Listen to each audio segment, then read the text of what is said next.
Welcome to the Parenting Brief.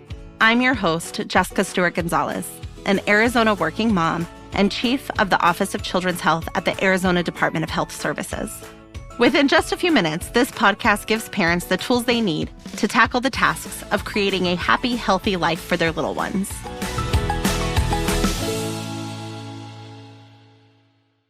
Thank you for tuning in to this episode of the Parenting Brief.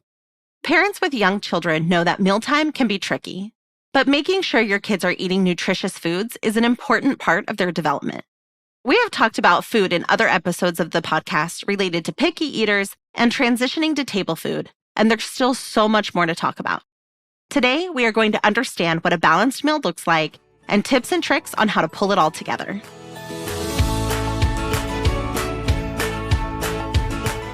Our guest today is no stranger to our show. Alan Brown has covered our other nutrition-related topics, and I'm excited to have him with us again today. Alan is the WIC Training Manager at the Arizona Department of Health Services in the Bureau of Nutrition and Physical Activity. He's also a registered dietitian nutritionist who knows all about healthy eating. Alan, thank you so much for joining us again today. It's my pleasure. Thanks for having me back. Most parents have heard that kids need to have access to healthy and balanced food. What exactly does that mean, or what does that look like for a toddler? So for a toddler, as I've talked about many times in this program before, I'm a big proponent of first focusing on family meals. So to me, before you even start talking about like what should or shouldn't a child be eating, to me, the most important thing is just to really focus on making sure that you're having pleasant family meals together. And once you feel like those are well established, and you're consistently having meals and snacks together as a family, then I think farther down the line, you can really start to focus more on what exactly should you and shouldn't you be including in those meals. And once they get to that point of being able to focus on making sure that, the food on the plate is nutritious and balanced, what are they looking for or aiming for once they reach that point?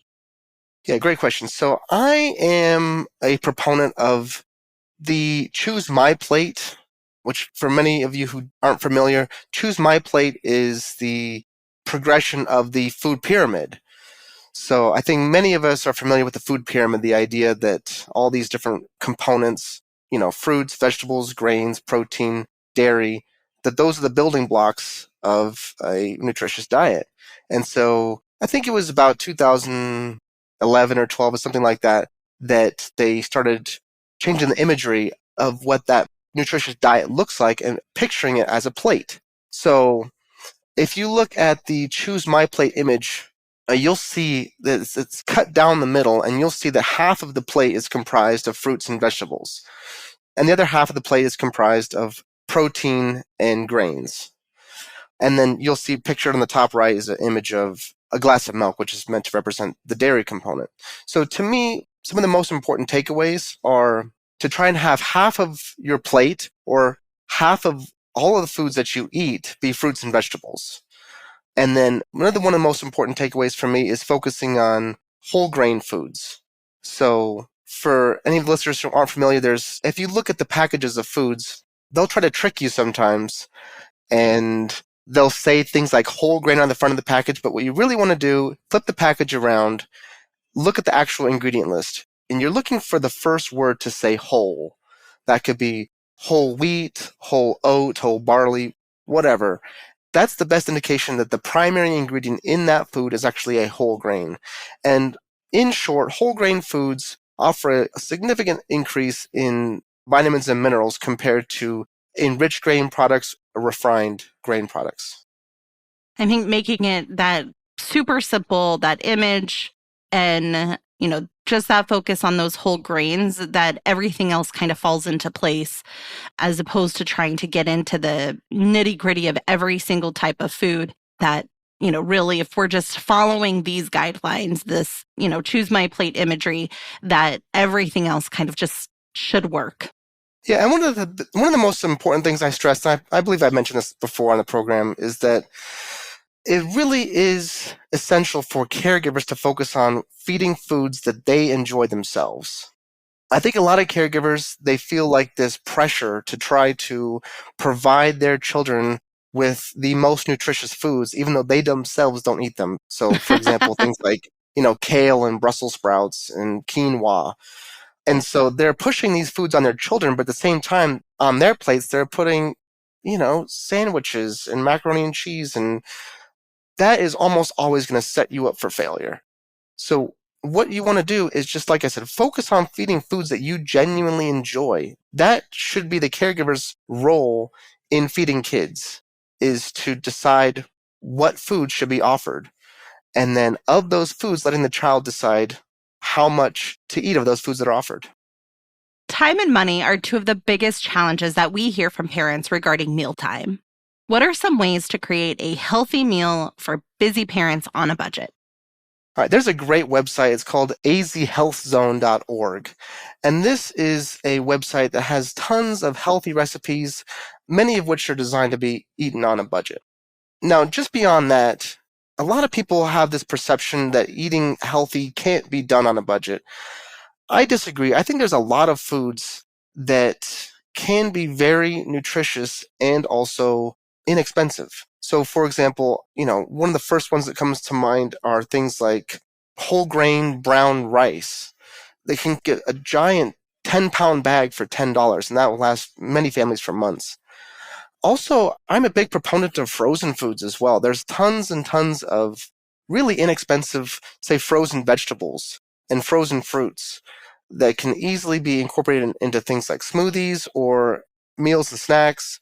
And the nice part about frozen foods is that they are oftentimes picked at the peak of their freshness and immediately frozen and preserved. So they oftentimes are going to be higher in nutrient value.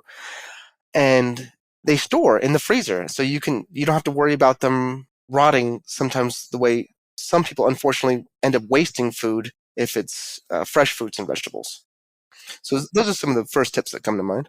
That's a great tip. I think that we do have that perception that, like, if it's not fresh, then it's not as good. But frozen foods and being able to keep some of those foods frozen and be able to use them and that they haven't lost their nutritional value is a great tip. Yeah, and canned as well. I mean, there's lots of great canned options as well, for sure. Are there other resources that might be available to support families in accessing healthy food? Yeah, absolutely. Like, I work for the Arizona WIC program, and we, in my mind, are an incredible resource for Arizona families. Obviously, you have to meet the requirements in order to be considered eligible for our program, but we provide access to a wide variety of healthy foods. And think about like some of the staple foods like fruits, vegetables, milk, bread, tortillas, grains, eggs, cheese. A lot of like what you would think of as like the essential staples of that My Plate diet. The same can also be said for SNAP, the Supplemental Nutrition Assistance Program. Many people still know it as the food stamp program. They haven't used stamps for quite some time.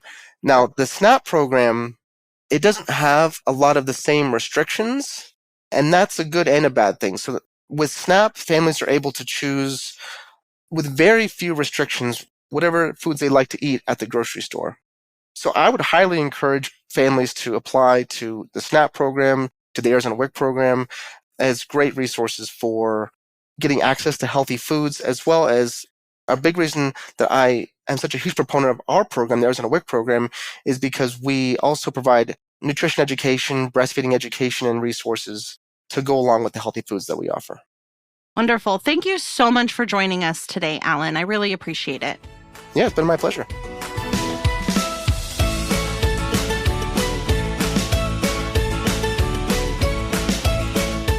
Learn how to build a nutritious meal plan for your little one by visiting the links in the show notes.